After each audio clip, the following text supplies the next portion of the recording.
candidates.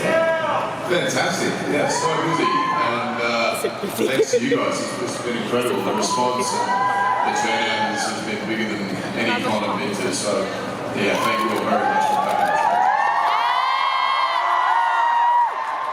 Now, of course, everybody knows you as Thor from the MCU, but you've done a lot more work than that. And real quick, I just want to, ask you, what is the one role that you feel really defines you? What is the one role that you feel defines you, and why? Outside of Thor, you mean? Yeah, it's kind of Do you remember? been shooting for the last 10, 11 years of my life. It's, I think one of the big turning points for me, I did Thor 1, that was obviously huge for me and changed the direction of my whole career. I'd say prior to that was Star Trek. Yeah. It was funny, I was living in LA and I was running out of money and I was auditioning and not really working that much and desperately needed a job, and then I got a phone call from J.J. Abrams saying, "Can you come into the office and read?" And I literally read the script in front of him, and he said, "Great, you start on Monday, see you then." This was Friday night. And that really, then sort of things took off. I ended up doing Cabin in the Woods, and J.J. I think spoke to Kenneth Branagh, who directed the first Thor, and helped me sort of get into that role and into that film. Well, like Thor 1 was pretty serious. You mentioned Kenneth. And I'm also thinking of Rush, which was a serious role. Would you enjoy more heavily scripted, serious material, or like improv? I'm really enjoying improv the last few years. You're good at it. Thank you, yeah.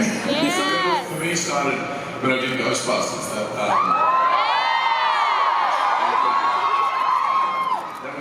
I remember turning up, we shot that in Boston, and I'd been told that the script was coming and my character was going to be written up and so on. And I got to give him the script and there's nothing really in the script. And I went and sat with Paul Feig, the director, and I said, "I don't know what I'm doing with this character because there's nothing in the script." And he said, "Oh, it's fine, we'll figure it out Monday, you guys."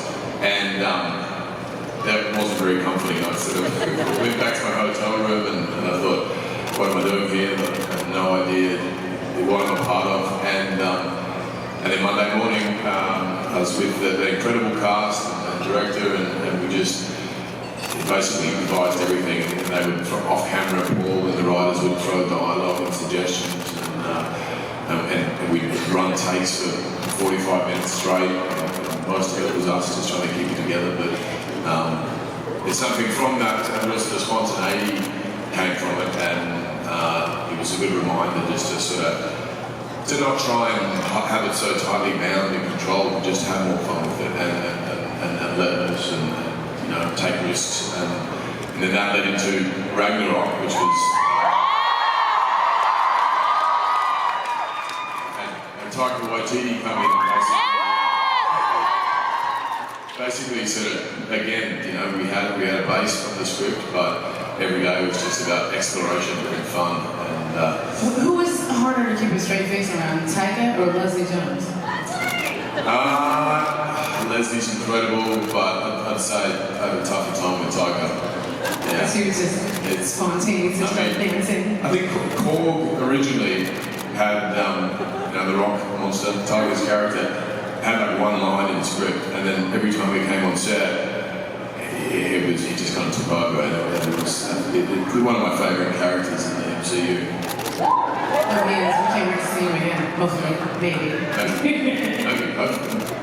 Now, when you first did Thor 1, did you sit back and go, okay, now I have to read all the comics and all the things? And did you continue to do that, or did you go, nope, this character is mine, I will make him do whatever I want? It's funny, I read a big stack at the start that Kenneth Branagh had given me, and but once we started shooting, the script was my Bible, I guess, for the character, and it was about, making my own. But just recently, I read a couple of comic books that I was going through my house and boxes and things that when I moved from Los Angeles back to Australia, and started flipping through comics, and and it really sort of surprised me how many different versions of the character, you know, even through the comics the way it evolved, but also what we've done in the movies. And I think that's the special thing about being able to play a character over and over, is you get to approach it from different angles, you know, and especially across 10 years, which is a very unique situation to be in. You as an actor evolve, you as a person change, and that you know, echoes into the performance as well. So. Yeah, and I think they've affected each other, because I think going in, it was definitely Walt Simonson's comic, but now I'm looking at Jason Aaron's and I'm like, this is Chris. Yeah, cool. So you definitely affected the MCU and the comics, I think. What do you think is what was the most fun end game for you? I mean, just playing that version of Thor was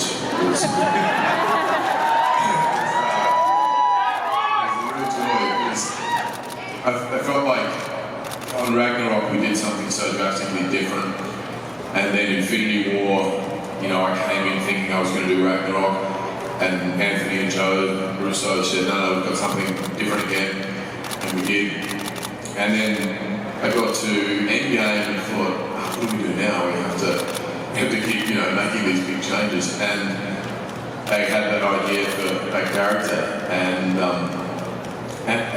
we just kind of ran with it, and again it evolved, and it was, you know, a lot of improvisation, but there were kind of no rules with what we could do there, and again, when you kind of, you know, remove the box that the character's in, it keeps you surprised as the actor, but also an audience. I think that what was fun was I didn't know what the hell was going on, and I think, you know, most people kind of were along that journey. But it worked out for you, I think. It worked out. What do you think? Yeah. It worked out? Now, Scarlett Johansson teased you about taking a really long time to get ready in the makeup trailer. What are you doing? What does that mean so long? She's jealous I'm so quick in there, you know? I mean, Endgame, right? Yeah, it took a while in the hair and makeup chair. Yes. Glue a massive beard on, a wig, the suit, the whole thing. But I'm going to say that. You guys can come and time that someday. I'll be outside quick, I'm sure. Now, I have to ask, this is just going to sound like a tangent, and we know you're into fitness, something like that, obviously. Is there something that says that you're not supposed to drink tea? What do you have against tea, honey? What happened? Who hurt you? I think Thor just prefers beer than tea. I don't mind tea occasionally, you know. Except it's just water and leaves and If there's an option to have, you know, a big jug of mead, probably Now, yesterday, Tessa was up here and she said, you make quite a bit of noise in the gym when you're working out. Yeah, love that. And in fact, she came and worked out with you a few times and kind of made fun of you about this. I was also trying to get her attention. She was like working out, like, over here. She said she's now teaching Natalie Portman your grunting technique, so she can build the hammer. What is it, an Asgardian yell? Asgardian Yeah, it's just a lot of frustrated sort of, when's this going to end? Get me out of here. Now, you've worked with some. I look forward to seeing Natalie Portman. Also, apparently she's going to be Devo, so. Apparently she's what? She's going to be all Diesel, because she's working out with. Oh, that's right. She's going to be bigger than me. I don't know if we want that, but yes. I don't know if I want that. It's intimidating and probably not so good for my career. Now, actually, all of you worked with a lot of amazing women, like, you know, Natalie and Tessa we mentioned, but also Kate Blanchett as your sister. Now, who was your favorite? It's like saying choose between one of my children, you know? I'm not saying that they're my children, but I have 3 kids, and if you said who was your favorite, I'd be in trouble. I mean, I've learned huge amounts of things from all of them. They all put me in my place many times before, told me to shut up and, you know, get out of the way. I want to see that movie with all of them and just you. Yeah. That was was Ghostbusters. Now, what was your favorite scene with Tessa? Whether or not it was in MCU or MIB, what was your favorite or funniest? I'd say Ragnarok, because it was the first time we worked together. One of the funniest scenes was in her apartment when Loki's tied up in the corner. You've got Banner, the Tessa, and it was just the most insane kind of day of improv and who's talking, who's saying what, what's going on. And so the whole story about Loki, you were just that was that whole story about Loki pretending to be a snake and meeting I mean, that was none of that I ever thought would make it into the film. Let alone be one of the best scenes. And I remember Mark Ruffalo looking at me going, "Are we wrecking this movie? Are we destroying these characters?" Yeah, Tessa's like, "What am I a part of? What am I doing?" And we were like, And we were shooting it in Australia, so it's a long way away from the Marvel executives, so we were kind of like, they can't even stop us. $200 million film, who cares? And Tyke is just dancing in the background. Tyke was dancing around, doing his thing, yeah. Now, you mentioned your family earlier, your children. They're obviously very important to you. Your kids, they're still young, but do they get it? Do they understand how important their dad is, that he's a god? They don't think of me as a god, I don't think. I'd like them to, but... It's not working? Sadly, no. You're not disciplining them with the hammer, no, you don't care. Yeah, we know, because once they realised I couldn't actually fly, that was a sad day. Oh, no. I remember they came to set, and one of my kids in particular did think it was awesome. And they came to set, and because every time I'd come home, they'd say, they've seen the movie, and they'd be like, "Dad, do that thing with the hammer where you fly and summon the lightning." I'm like, "Ugh, only at work, kids, only at work." So then they come to work. Oh no! I see where this is going. And at first they're like, "Where's the Hulk?" And I point to Mark Ruffalo. He's in pajamas. And then they're like, "Well, fly," And I'm like, "Oh, not today, it's not the right conditions." Like, "Okay, where's the hammer?" I'm like, "Over there." And they're like, "Make it do the thing with the lightning." I'm like, "Not today." It's the maintenance. So then they just realise it's all smoke and mirrors and they're no longer impressed. Yeah, they think I'm much cooler when they watch the movie and then they turn to me and they're like, So they have me glued to the screen. Your brothers obviously also act. Now, and Liam has been in several things, including Hunger Games and Luke's on Westworld. Do you each watch each other's work and give each other helpful suggestions? Yeah, sometimes. His face does not look like those suggestions are helpful. Sometimes like, "Chris, what the hell are you doing with that one?" Yeah, we do. We've always, I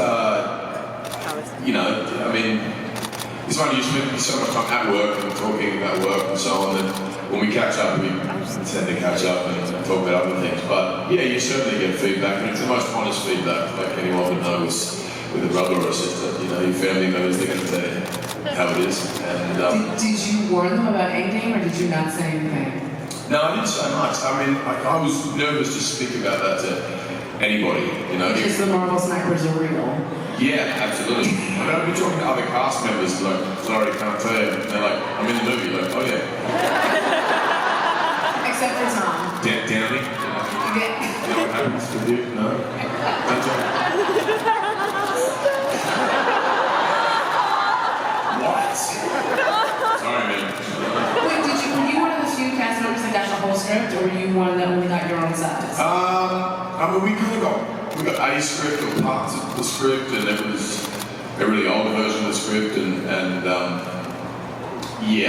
you could go and sit in a room and read the script, but to be honest, it wasn't even completed.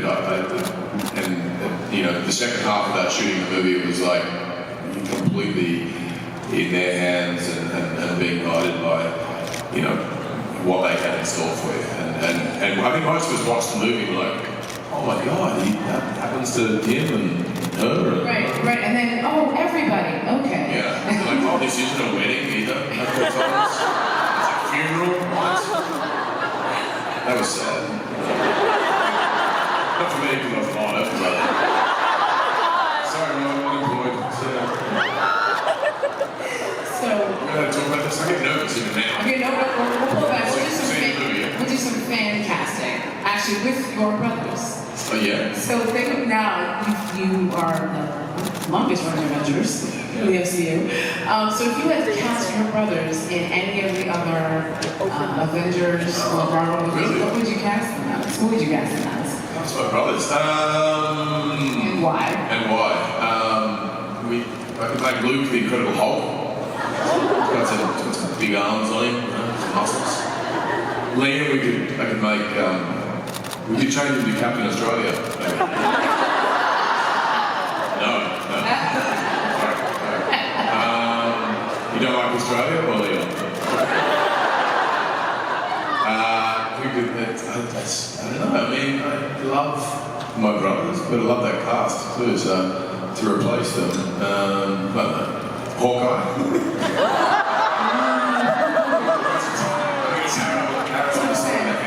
Jerry Leonard just got a buzz head. Now, do you have any interest in like writing or directing? Yeah, I'd love to direct at some point. Just trying to find something that I could stick with for that long. You know, as an actor, you come into something for 3-4 months, and then you know, it's a very intense period, then you turn it off and you go do something else. Whereas the director, you know, you can be on a project for years, and in a good, you know, scenario, it's a minimum sort of 2-year commitment, 2.5 years. So I have to be pretty invested in the subject, you know, and I have the tendency to kind of drift off and get distracted and lose interest in things. So, Wait, I'm I'm directing? Oh, I'm directing. Oh, come on, what's this movie about? You can't really... Can we change it now? No, we're halfway through. We can't really improv direct. That's the point. No, I would love to though. I think just the more I do, the more interest I have in all the other elements of the assembling of the story and the you know, working with actors and writing as well. But I don't know, I've just been too busy at the moment. And then when I'm not at work, I've got 3 little kids. They're trying to direct them is pretty. Who are apparently climbing appliances? What is happening in this house? Climbing what? Appliances. I saw your son climbing the fridge. Yeah. What is happening?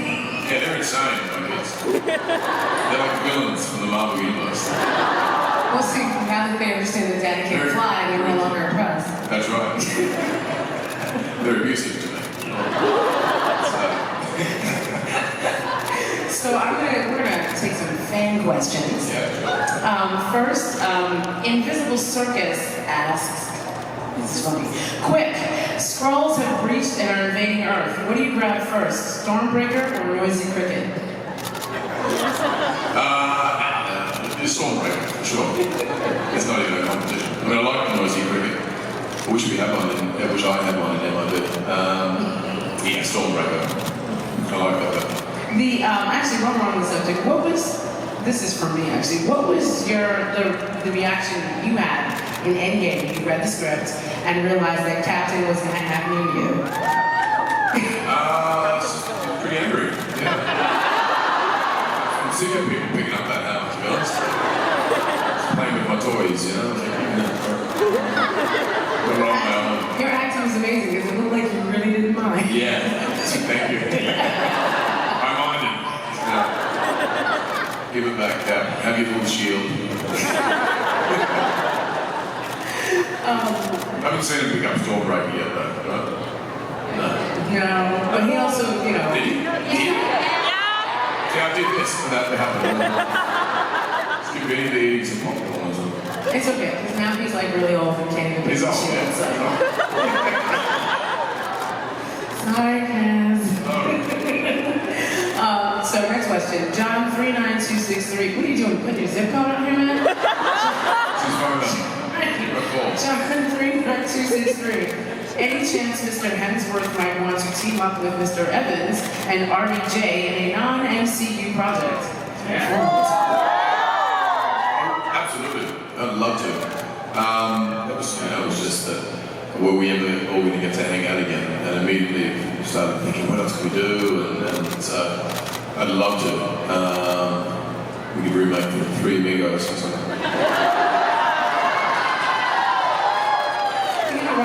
Robert Introduction.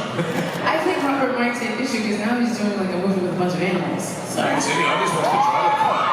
It's fantastic, yeah. It's quite nostalgic watching that trailer with Robert because the last time we all saw him on screen was, and it's quite sad. So It's too soon. watch the Dr. Dolittle trailer with Robert. It's quite special. Hopefully none of the animals hurt him. That's why. Hopefully none of the animals hurt him. No. That would be bad. Kugali Media asks, seeing how different the MCU Thor is from the comics, I'd like to know how much of the original character Chris read and watched, and got into. While preparing to play the role for the first time, was it Chris or the directors that first started changing his mannerisms? No, it was kind of me. I think I remember Taika. The first time I spoke to him about Ragnarok, when he got the job officially, he said, "Right, let's talk about the character." I said, "Oh, good, let's go." And he goes, "I'm a bit sick of him." And I was like, "Yeah, I'm sick of me. I'm sick of what I'm doing." And we both, talked about how fantastic the sort of evolution had been in the character, but he just said we both agreed that we knew what we were going to get from the character, and so we both had a huge influence on that. But if you had asked me before we started shooting, did I know that was the character that was going to end up on screen? No, I didn't. It was just the first time I really, not try to control it so much, and I think so much of acting, especially when you're auditioning and you're starting out, is about what can you control and how can I, have some sort of safety in what I'm going to present the casting director or director, and then you just get more comfortable in your own skin and you kind of roll the dice more and you see what sort of sticks, and also you've got to trust the director to do that because I've improvised and done things before and given it to a director and then they choose the wrong take, which can be very frustrating. Yeah, but having someone like Taika, who is a comedic genius, you have complete faith that he's going to find the best take and come to get the best version of that character. That's amazing. Terry J0711 says, I would like to know how many times it took to shoot the El Royale movie scene, and if other actors were able to keep a straight face while Chris was eating pie and dancing towards them. No, they couldn't actually. It was and it was lucky they had the cameras pointed at me from here, and everyone was lined up tight in the chairs, and none of them had a straight face, and whatever smirk I had in my face was due to kind of looking and then laughing, and especially when I kind of grinded up against Jeff Bridges. Nobody was ready for that. Nobody was ready for that. I'm not sure he was ready. He kind of was like, And CBN Review says, at the release of Thor 4, you have been playing the character for 10 years, actually maybe longer. 11. Are there any Thor stories that he wants to do before he lets the character go? Meeting Beta Ray Bill, maybe? that was one of the first scripts, the first comics I ever read. I love that. I just hope they, keep letting me have another crack at it. I have had so much fun with it, and it doesn't feel at all. It doesn't feel old to me. It feels more fresh now than it did, the first couple of times I played it. And so to be sort of reinvigorated with the character and the world, and feel like we have sort of no boundaries now, we can really sort of take it anywhere is a pretty exciting point to be in. Last couple questions. Johnny Allen, 1976. I get it with the years. What is it? Most embarrassing thing that happened to you on set? In any movie?